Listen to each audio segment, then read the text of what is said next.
You all want one question? That's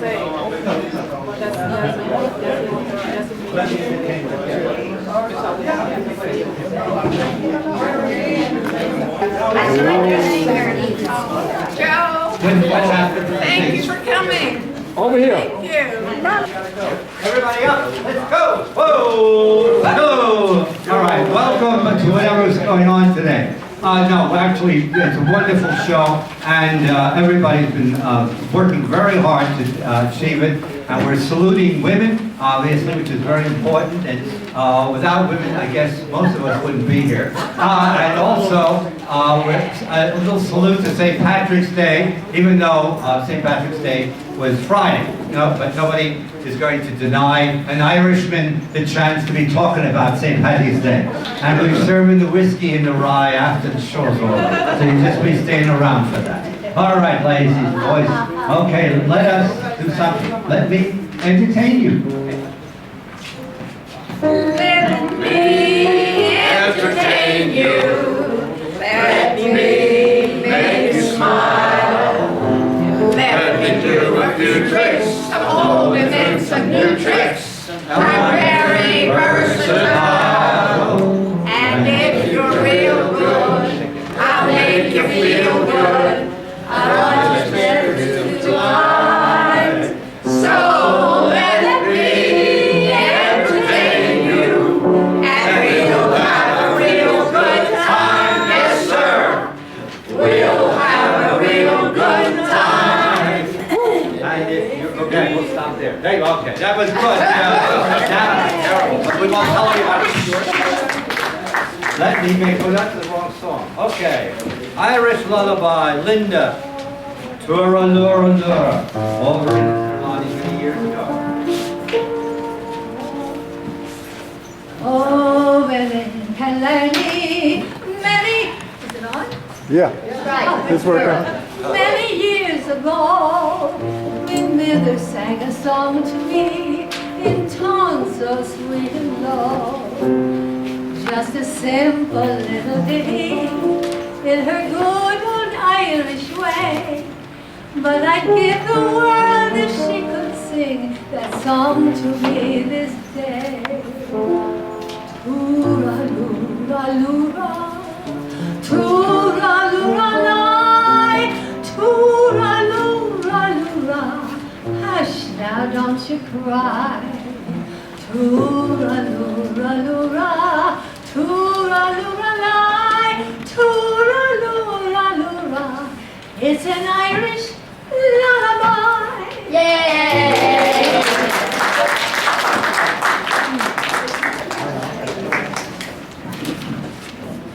And now we have anybody ever went to the 2nd Avenue Yiddish theaters many years ago?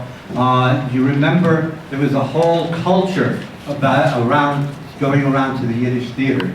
And this is a play written by a Yiddish playwright, Scene, and then translated by Goldie Gold for me. Goldie Gold was in her 90s, and she'd worked with the, anyway, you'll see, and it's about a woman taking her husband every week on 2nd Avenue and 3rd Street to the Yiddish theater. An expert on theater. My husband Moshe, he should live and be well, likes to go to the theater with me. He says that I know so much about the theater that I, myself, could write a play. He buys benefit tickets for 2nd Avenue shows for next to nothing. And we go to a show practically every week. So when we sit in the theater, I know exactly what will happen next. As soon as the curtain goes up, a skinny man with a long red beard appears. So I say to my husband, Moshe, you see that little shifty, red-headed, sneaky, no-good-nick of a man? He will soon make trouble. He is a scoundrel. And right away, he begins to tell lies. He connives and begins to create a plot. You know, it's a shame that there are such people in this world. Soon a chaste, pious young girl with a lovely, innocent, pale face comes out. I say to my husband, Moshe, do you see that innocent young girl? She'll soon be led astray. Moshe says, when? I say, in the second act. Second act. The innocent young girl has lost her innocence, and she begs God, why have you punished me so cruelly? Why do you tolerate that no good charlatan, that bestial seducer of young girls? My husband's heart beats heavily. He has a lot of pity for the beautiful, young, and innocent victim. So I tell him, don't worry, Moshe, my dear, the seduced one will become a bride and will marry that handsome young man who is now singing. Moshe says, when? In the third act.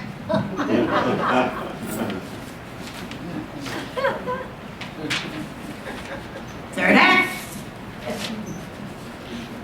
There's a canopy, a wedding, and a lot of happy songs. My husband is ecstatic, and he cries out, Mazel Tov! Bravo! Congratulations! So, is it any wonder that my husband believes I'm a wise woman? Couldn't I write a script myself? Okay, but recently, my husband bought tickets for us to a different theater with a different kind of show. Art, they call it. I'm not going to such a theater anymore. First act. No red-headed, shifty scoundrel. There are many men, but you don't know which one is the scoundrel. There are plenty of girls, but you don't know who will be seduced. My husband asks me, Leah, what's going to happen here? I answer, how should I know? This is an absolutely ridiculous play. Second act. My husband Moshe pokes me. Leah, what is really going to happen after all? I'm ashamed to say that I don't know. It doesn't feel right for me to say so. So I tell him, there will be a wedding. Third act. There is no wedding. My husband doesn't say anything. He doesn't want to aggravate me. And me, I'm burning up. What kind of play is this? Aren't they ashamed to take money for nothing? The act ends, and everyone leaves to go home. My husband wants to leave too, but I holler at him, Moshe, you sit right there. Wait for the wedding. Moshe, but Leah, everyone is leaving already. I say, what do those animals know? Don't you realize yourself that the show hasn't ended? So we sat there until the lights were turned off. Art, a joke.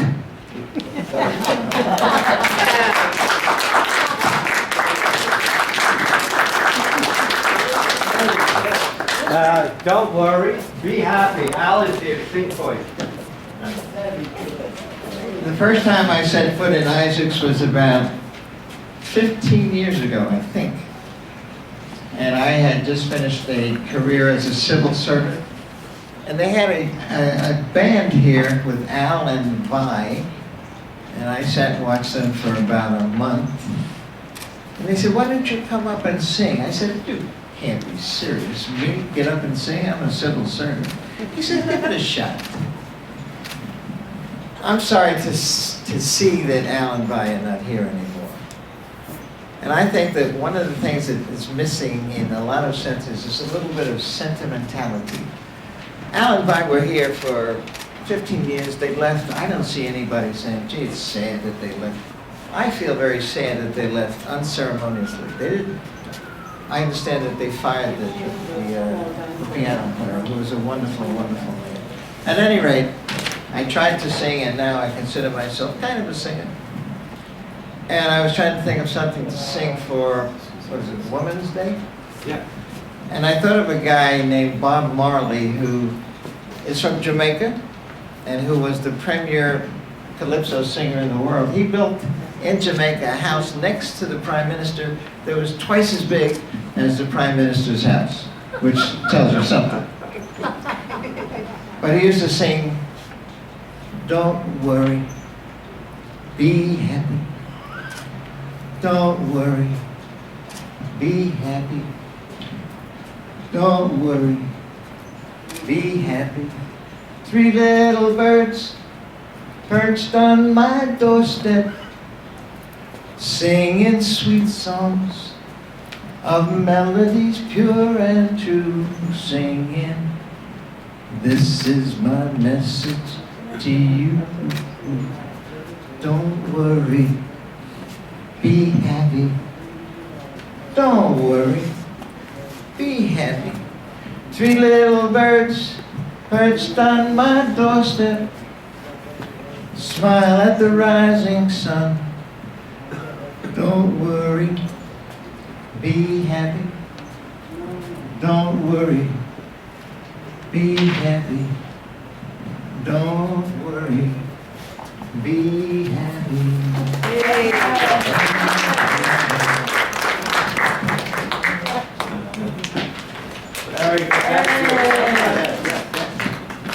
Not easy to do it a cappella, folks, take my word for it. And now there's an iconic woman in film and theater.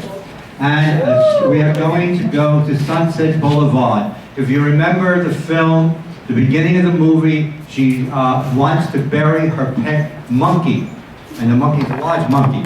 And she's waiting for the embalmer to come to bury the monkey and all that. Except a writer for the film movie industry, his car has broken down in front of the mansion, and he's wandered in to ask if they can get to use a telephone so that he can call to get repair service. She mistakes him for, you know what, the mortician. I've made up my mind. We'll bury my pet chimpanzee in the garden. I want the coffin to be white. And I want it especially lined with satin. White or deep pink, maybe red. Bright, flaming red. Let's make it gay. How much would it be? I warn you, don't you give me fancy prices just because I'm rich. Lady, you got the wrong man. I had some trouble with my car, flat tire. I pulled into your garage until I get a spare. Now, I thought this was an empty house. It is not. Get out. Sure. Wait a minute. Haven't I seen you? I know your face. You're Norma Desmond. You used to be in pictures. You used to be big. I am big. It's the picture that got small. I knew there was something wrong with them. They're dead. They're finished.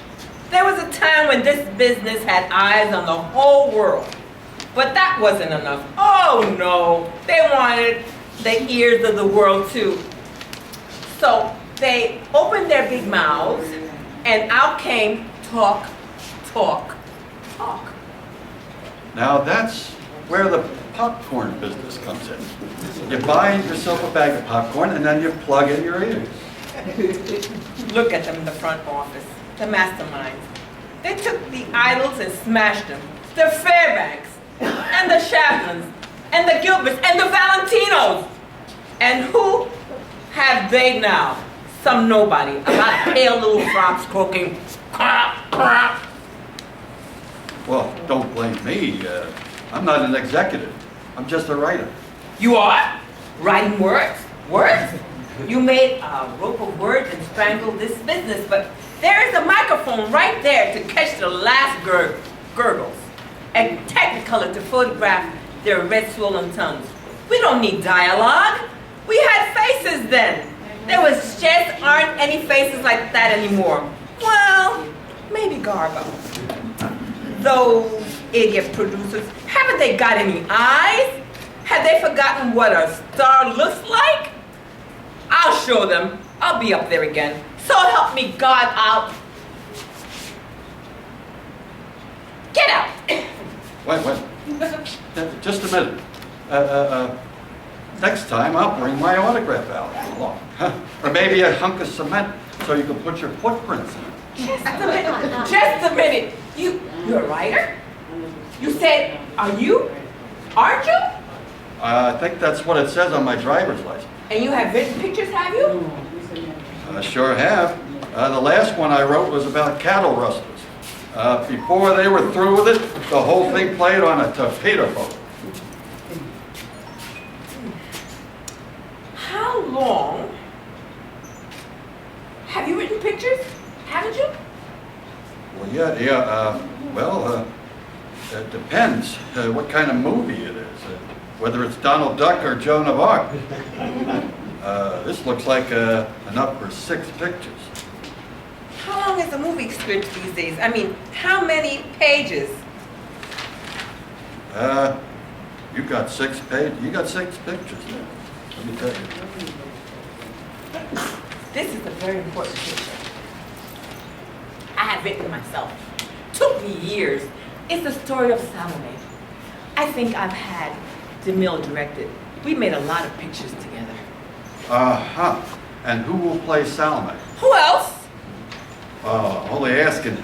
I didn't know you were planning a comeback. I hate that word. It's a return to the millions of people who have never forgiven me for deserting the screen. Salome. What a woman. What a part. She dances the dance of the 7 veils. They'll love it in Pomona. They'll love it everywhere. Mr. DeMille, I'm ready for my close-up.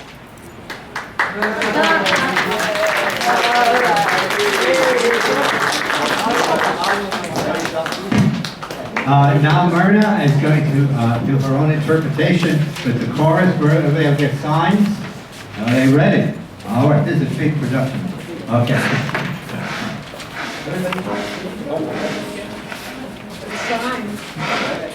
All right, see, I see the expense we go to do these productions. Oh, you know.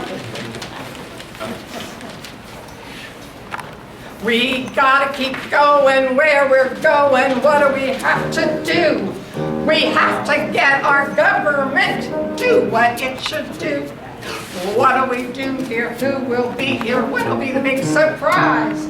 We'll get our justice without telling lies. We're on our way. We're on our way. Pack up your pack. And here's to stay. And don't look back. And don't look back. Woman for president. No sexual harassment! Say it. Hey, maternity leave. Say it. Equal opportunity. Say it. Equal wages. Say it. Planned Parenthood. No sexual harassment! How can we win with obstacles to face? We have courage and smart brains that keeps us our grace.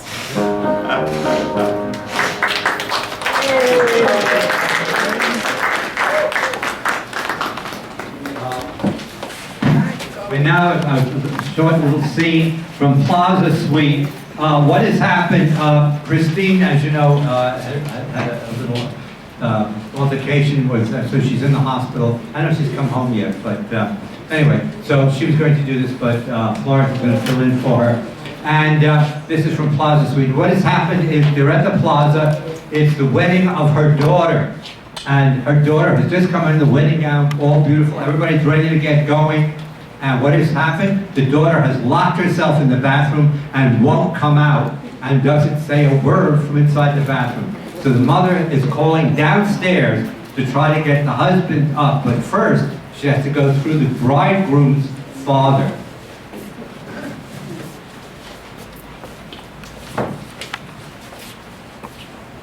Hello?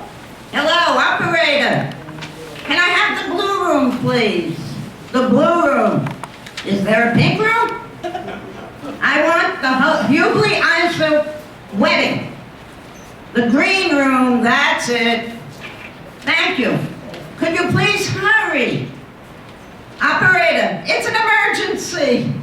Hello? Who's this? Mr. Eisler? It's Norma Hughley. No, everything's fine. Yes, we're coming right down. Yes, you're right. It certainly is the big day. Mr. Eisler, is my husband there? Would you please? Oh, well, I'd like to wish you the very best of luck, too. Borden's a wonderful boy. Well, they're both wonderful kids. No, no, no. She's as calm as a cucumber. That's the younger generation, I guess. Yes, everything seems to be going along beautifully. Absolutely beautifully. Oh, thank you. Roy, you better get up here right away. We're in big trouble. Don't ask questions. Just get up here. I hope you're not drunk because I can't handle this alone. Don't say anything, just smile and walk leisurely out the door. And then get the hell up here as fast as you can.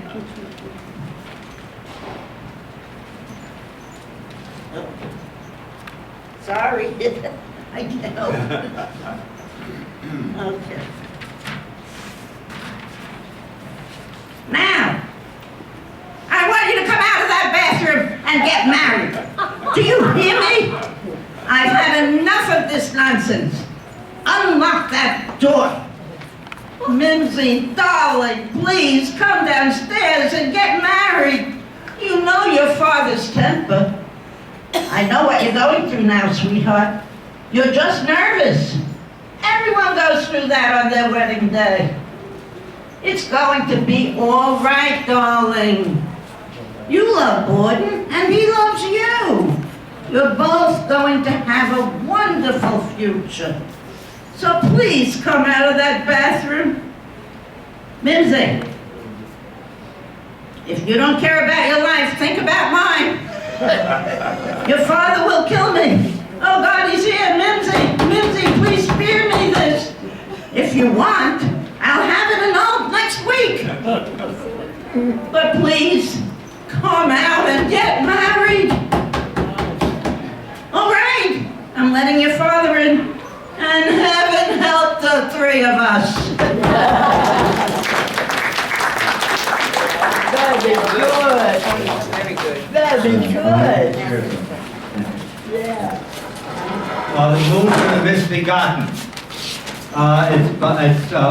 It's a comedy scene. This takes place actually in Connecticut, but there's an Irish couple, Colleen Dewhurst, if you remember her. Actually, it was very funny when I was first reading it. I met Colleen Dewhurst, and she was a little lady. She was very little. And in all the plays she did, I always thought, seeing her on the screen and even on the stage, that she was big. And even in the play, it says, "You big, fat woman," and blah, blah, blah. But actually, Colleen Dewhurst carried it off, because once she opened, she had that power.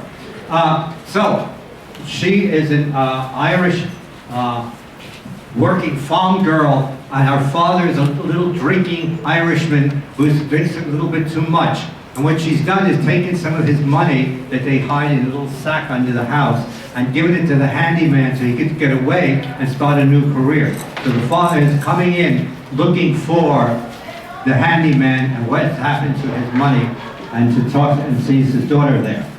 Where is he? Is he hiding in the house? I'll wipe the floors with him, the lazy bastard. Haven't you a tongue in your head, you slut, you? Don't be calling me names, or I might be losing my temper too, you bad-tempered old hornet. To hell with your temper, you overgrown cow. Well, I'd rather be a cow than an ugly little buttcoat. Now look, you just calm down. Old men shouldn't be, and sit down, old men shouldn't be raging around in the noonday sun. To hell with Sunstroke. Have you seen him? Ever seen who? Mike. Who else would I be after? The Pope? He was in the meadow, but the minute I turned my back, he sneaked off. There's his pitchfork. Would you stop your lying? I haven't said I didn't see him. Then don't try to help him hide from me. Where is he? Well, you'll never find him. We'll see. I'll bet he's under your room and you're under your bed, the cowardly lump. He's not. He's gone off where Thomas and Jefferson went before him because to escape your slave driving. You mean he's run off in the world to make his way? He has. So make up your mind to it and sit down. I'd never dreamed he had that much spunk. And I know damn well he had, not without you to give him the guts to help him like the great soft fool you are. No, don't be raging again, Father.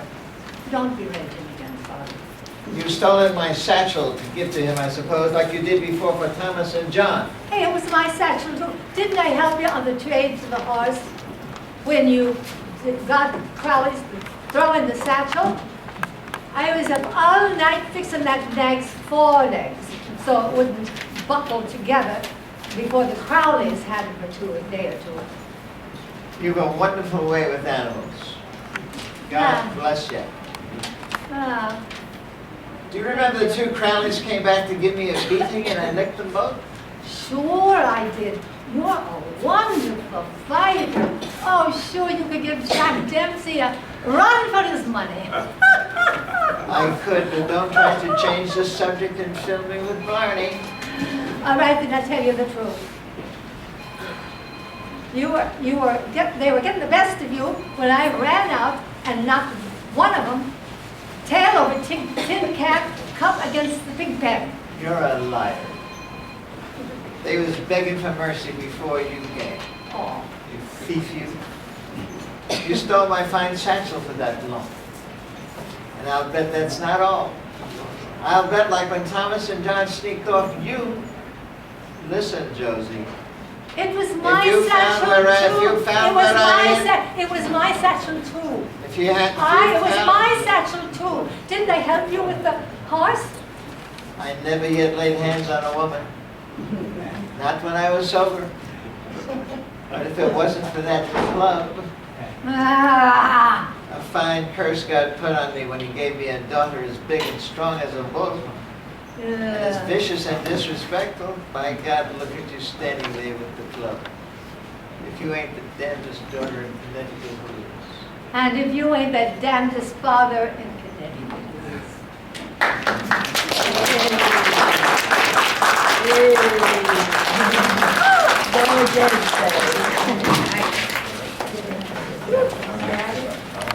Now, if you have another relationship,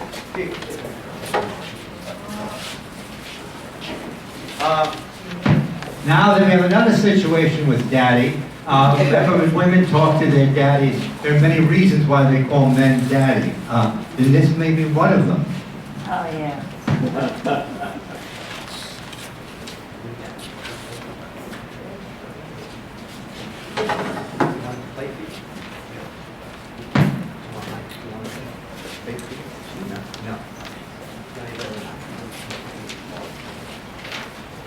Hey, Daddy, I want a diamond ring. Woo! Bracelets, everything. Daddy, you want to get the best for me. Hey, Daddy. Won't I look swell in sables?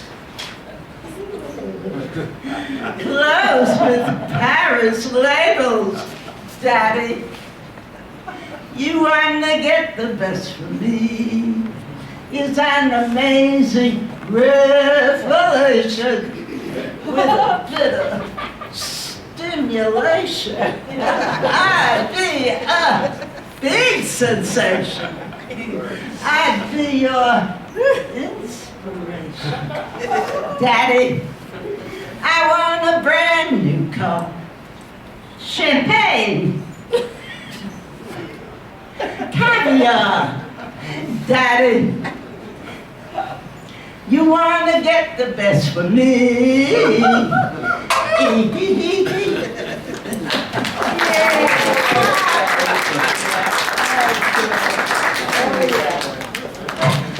Now Myrna's going to tell us what?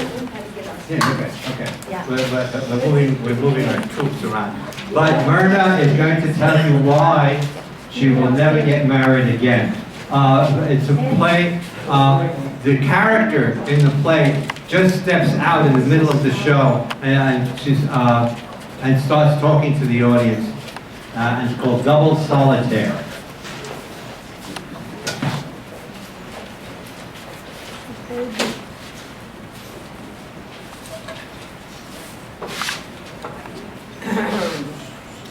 Well, I wouldn't get married again for $1 million. I was a very boring wife. I came to know exactly what I was going to say on every occasion, and I said it. Oh, I read all the books on how to be 1,000 different women for your husband. On one occasion, I even suggested an innovation or two in our sex life, which had the unfortunate effect of blocking him completely for 2 weeks. So I finally persuaded him to divorce me. Well, alimony, of course. Well, I have my own shop, and I wasn't going to fleece him because I was a frumpy bore. I lost 10 pounds and immediately became more attractive and interesting. At least for myself. Well, people ask, don't you get lonely? They ask me, who has time to be lonely? Well, who do you see? My God, I see their husbands, not my friends' husbands, of course. I use some discretion. And it's not all sex, or even mostly. I find that every man has enough interesting things happen to him in a week to fill one evening's conversation. Well, Mondays I see this movie bug. He has to sit near the screen, and his wife, they have to sit far back. For years they compromised and sat in the middle and spoiled it for both of them. Well, so then it's Tuesdays. Well, I see this man who loves games, particularly Scrabble. His wife thinks games are frivolous, and besides, she can't spell. Wednesday is matinee day, and there's this sweet older man. Well, he doesn't like to sit up late. So we have an early dinner after the matinee, and I go home, and I go to bed early, alone. Thursdays, I have lunch with this nice homosexual boy. That takes care of my mothering instincts. Well, Friday and Saturday nights are heavy-duty nights. Sundays, I have the New York Times. And I do my other reading to keep up with the various interests of my dates. I read the Scientific American, Art News, Sports Illustrated. Well, now and then, of course, one of them, they ask me to marry them. Yeah. A kind of conditioned reflex learned at mother's knee to make an honest woman of me. I find they usually ask just about the same time that they're getting tired of making an effort. They're ready to take me for better or for worse, and granted. Well, I much prefer to be a visitor in a person's life. I get treated with much more consideration. Of course, it's lonely on Mother's Day and Christmas and other tribal times when families rush off to graduations and weddings and bar mitzvahs and circumcisions. You know, on and on about what the hell. Guess what? I have a little warm dog who sleeps in my bed. And when no one else is there, naturally, well, some men are really thrown by having a dog there, standing and watching them. Well, too bad, right? They say I'll be lonely when I'm old. Well, I can always take a few pills. I mean, life was meant to be lived, not just endured.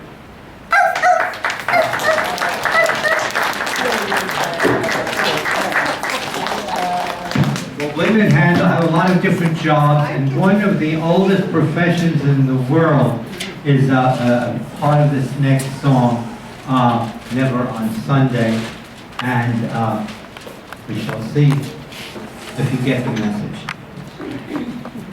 Never on Sunday. La la la la la, la la la la la, la la la la la, la la la la la, la la la la la. You can kiss me on a Monday, a Monday, a Monday. It's very, very good. Or you can kiss me on a Tuesday, a Tuesday, a Tuesday. In fact, I wish you would. Or you can kiss me on a Wednesday, a Thursday, a Friday. Saturday is best, but never, never on a Sunday. A Sunday is my day of rest. Most any day you can be my guest. Only stay away from my day of rest. Just say the name that you like the best. Only not stay away from my day of rest. Kiss me on a cool day, a hot day, a wet day, whatever day you choose. Kiss me on a gray day, a May day, a plaza day, and see if I refuse. Or you can kiss me on a meek day, a bleak day, a freak day, whatever you. And I can do the rest, but just stay away from Sunday, a Sunday, a Sunday. Sunday is my day of rest. La la la la la, la la la la la, la la la la la.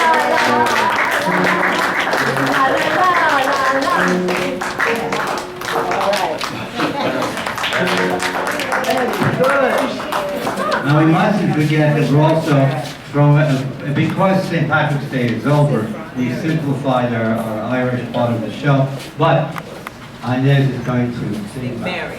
St. Mary. Oh, That's fine. not mine. Okay. Okay, the program was just changed to Mary Okay. rather than Bonnie. Remember Bonnie? Well, he's not around anymore, so it doesn't really matter. Okay, here we go. Okay. I don't think I need it. Oh, yeah, it helps. It helps. It helps. It helps? Okay, well, I have a very good voice. My mother's name was Mary. She was so gay and true because her name was Mary. They named me Mary too. Oh, it was Mary, Mary, gay as a name can be. And with society, propriety, we'll say Mary. Oh, it was Mary, Mary, plain as any name can be. And there is something there that sounds so square. It's a grand old name. Do you ladies know that song? My mother, Mary, Mary.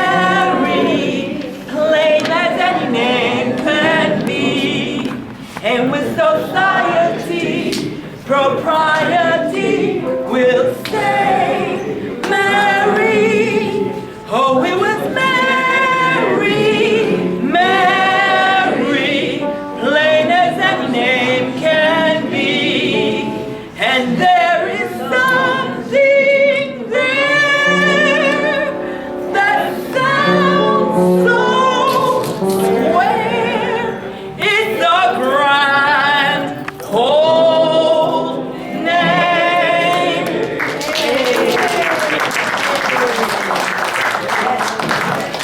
And now Al will sing Galway Bay. Alan, do you want to mic?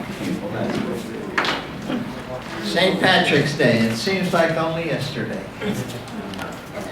If you ever go across the sea to Ireland, then maybe at the closing of your day, you will sit and watch the moon rise over Claddagh, and watch the sun go down on Galway Bay, just to hear again the ripple of the trout stream, the women in the meadow making hay, just to sit beside a turf fire in the cabin and watch the barefoot gossames as they play. Oh, the breeze is blowing o'er the sea from Ireland, perfumed by the heather as they blow, and the women in the meadows digging crates speak a language that the strangers do not know. For the strangers came and tried to teach us their way.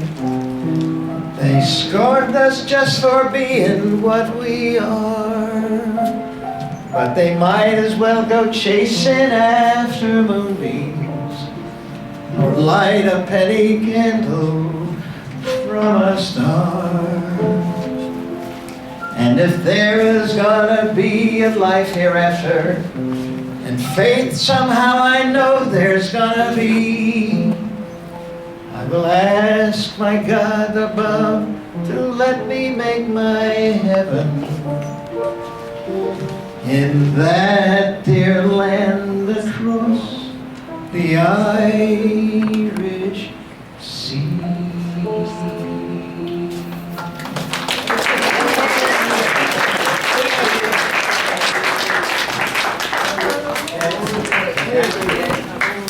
Where is the dancers? Come on, dancers. Come on, dancers. Hey. You know. He doesn't deep enough. All right, let's go.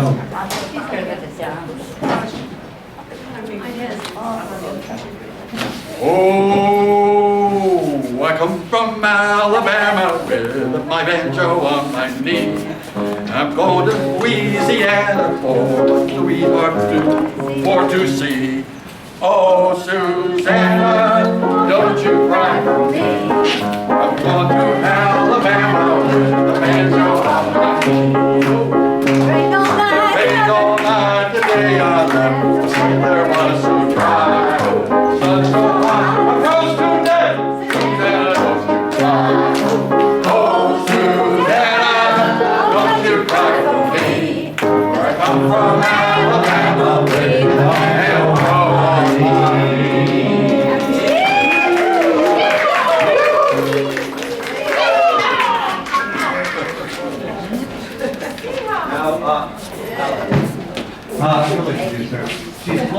She has written this piece, and she lost her voice. So Alan is going to read it for her. Read and introduce her name and all that. I have the pleasure of reading a wonderful piece of work done by Miss Marianne Crystal. Take a bow. It's called Age Spots. Why is it so damn difficult to grow old gracefully with elegance and style? Why can't we look at it as just another phase instead of a hopeless, life-threatening development? Can't we accept that, like death and taxes, aging is... I guess not. I've tried and tried. Here are some suggestions that may ease the pain. 1, try not to hate everyone under 30. Just because they look good. Remember, only 40 or 50 years ago, you were one of them. If you think your children are acting like aliens, realize that the feeling is mutual. Be active. Get involved. That's like keeping busy with the meaning. Join a gym. Get a membership card. Look at it often. You'll feel thinner. Keep impeccably groomed. Pretend it matters. Cut your hair. Cut your fingernails. Looking seedy with matted hair is only for rock stars. Women should wear discreet makeup. Even if it's a blur now, you'll always remember where your face used to be. Resist the temptation to be permanently grouchy. You know it hurts to be judged or criticized all the time. Intend to be compassionate and kind at least once a day. Start with yourself. You've dived into the generation gap if you notice that your grandchildren wear drooping, shredded jeans and baseball caps backwards. And in spite of having near genius IQs, they don't speak, write, or spell. They only text. Years go by before you hear from them. You might get updates from your parents, provided they learned how to text. Don't worry about forgetting proper names, dates, and facts. Write down your name, address, and phone number. Keep reading it until it begins to look familiar. Don't panic if you can't remember your son's name. Call what's-his-name's office, and when his secretary says who he is, hang up. Now, all you have to remember is where you put the notebook. Join a discussion group. But limit the descriptions of your cholesterol, cataracts, and colonoscopy to a minimum. Care about your environment. Hire a cleaning woman who speaks English. She can read the instructions for recycling on the incinerator door. If you join a senior center, chances are it's run by ex-kindergarten teachers with paramilitary training. Going on a trip to Costco, you may be told to hold hands when crossing the street. Being treated as a retard is one of the hazards of aging. If you don't recognize your reflection in the store window, go on a diet at once. Exercise whichever of your faculties is still lingering. It's like walking a horse daily so it doesn't come up lame. If your vision is fading, listen to a lot of fine music. If you need a hearing aid, practice seeing sharply, and always read mightily and think as often as your busy schedule allows. Declare your political preferences in loud tones and with much passion in your bathroom. Otherwise, be discreet if you value your safety. Decline invitations to a barbecue given by the Christian right, the Muslim left, Southern Baptists, most conservatives, and all fundamentalists everywhere. Chances are the meal they're preparing to grill and serve is you. Recycle everything, especially old lovers. One person's trash is another's treasure. Dare to be you with a vengeance. This is the time not to conform. Be different. Don't give a damn in a warm, loving way. Do something outrageous. Dance. Take guitar lessons. Fly to Albuquerque. Kiss someone. Finally, and most emphatically, develop a sharp edge of irony. See the humor. Be amused. Laugh a lot. It's our greatest gift. It may be our only gift.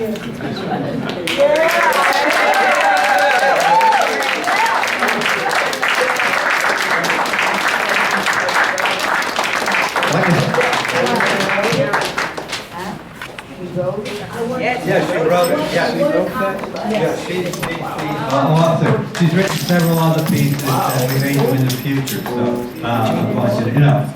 But in keeping with making love and all that kind of thing, and keeping the joy going, Florence is going to tell us about making whoopee.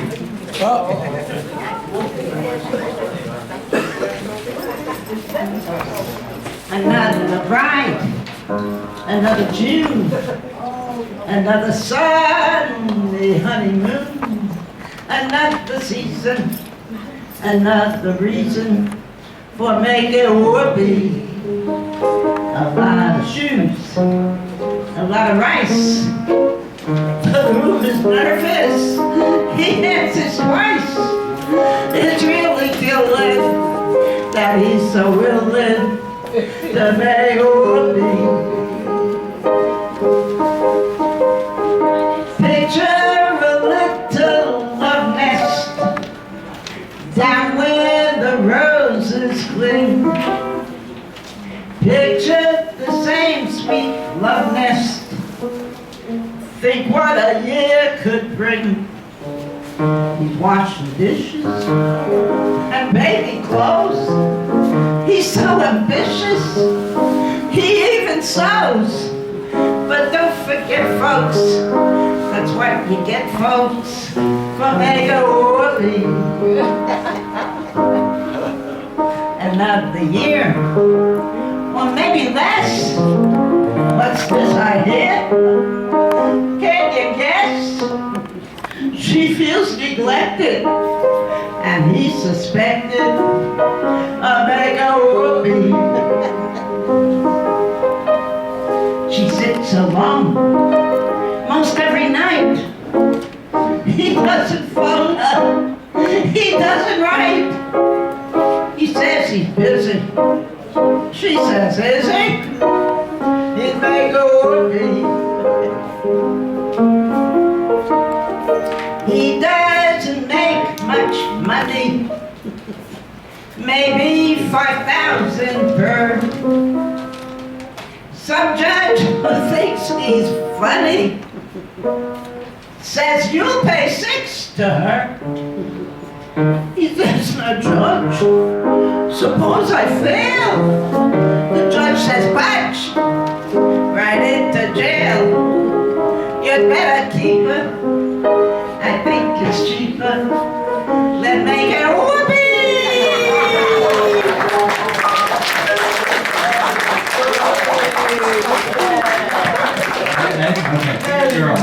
And of course, all men, to get truth, all relationships have to turn at some point and say, let me call you sweetheart. He's doing with his wife. How unfortunate. That is not.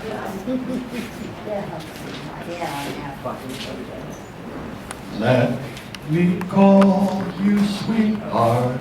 I'm in love with you. Let me hear you whisper that you love me too.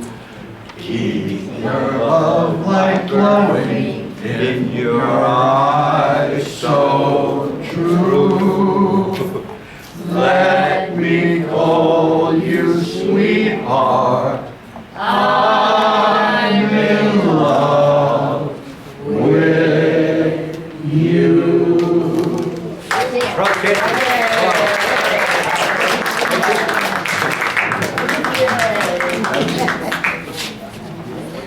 All right. Of course, what it is that Inez is going to say, listen, you can call me sweetheart, but you call me sweetheart because I am woman. Oh, woman. Business. Okay. Better luck next time. Okay. I'm a woman, W-O-M-A-N.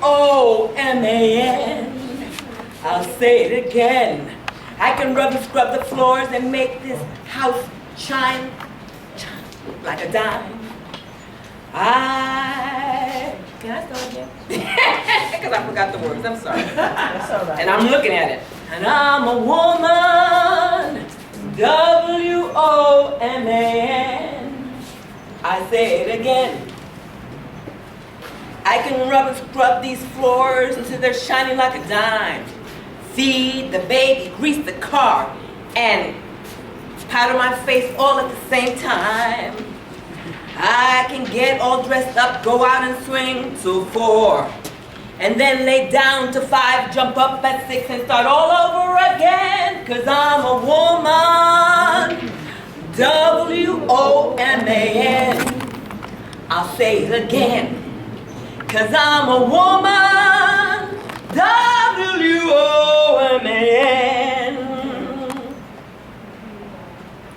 If you come to me sickly, I'll make you well. If you come up hex, I'll break the spell.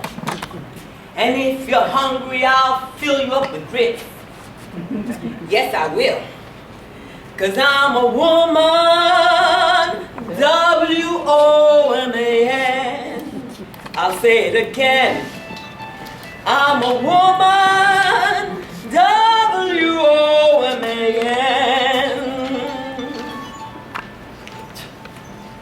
I got $20 gold piece that said there's nothing I can do. I can take a dress from a sack and just put it on. I can do practically anything. And I can also make a man out of you, 'cause I'm a woman, W-O-M-A-N. I'll say it again.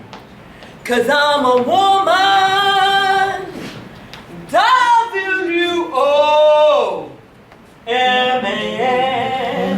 Yeah. That's all.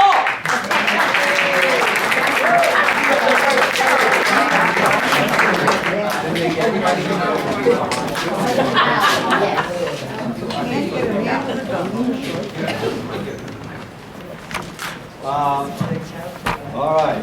Well, listen, some women have trouble getting men, and somebody, I think Verna, is going to try to give you some advice about how not to get men.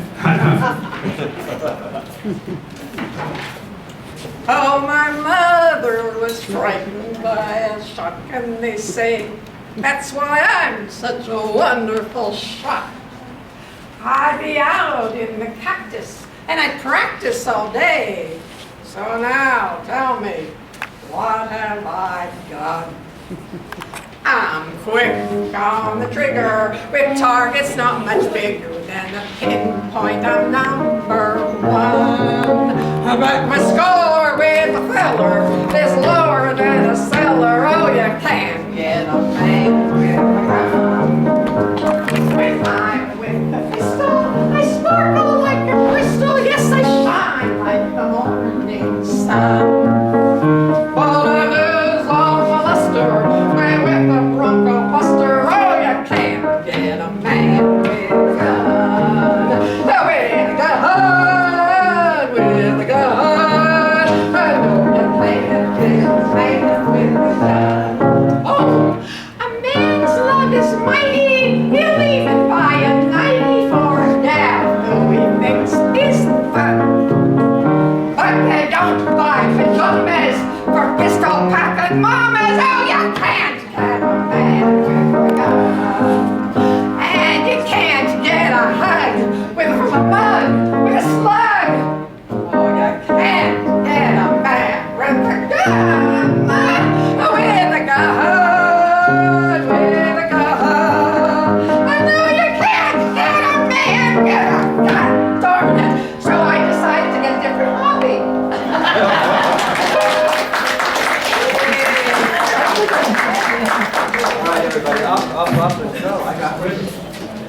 One thing we tried to have in the show, and you can join in if you know the song, is called I've Got Rhythm.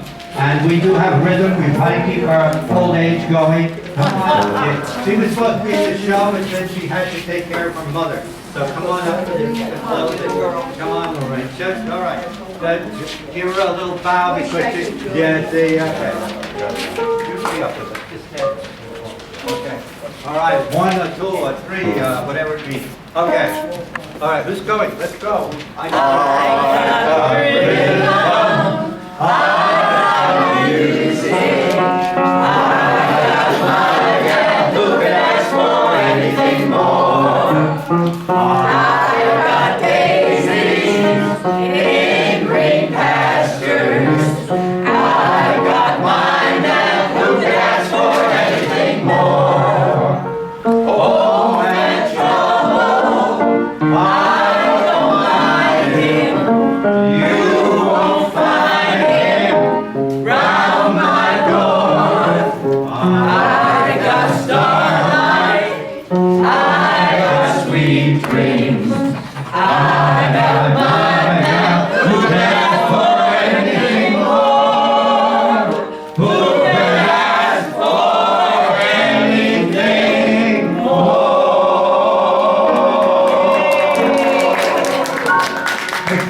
Juice and cookies, which is what they want now. Everybody, thank you. Give it a, yeah, give it a, all right. No business.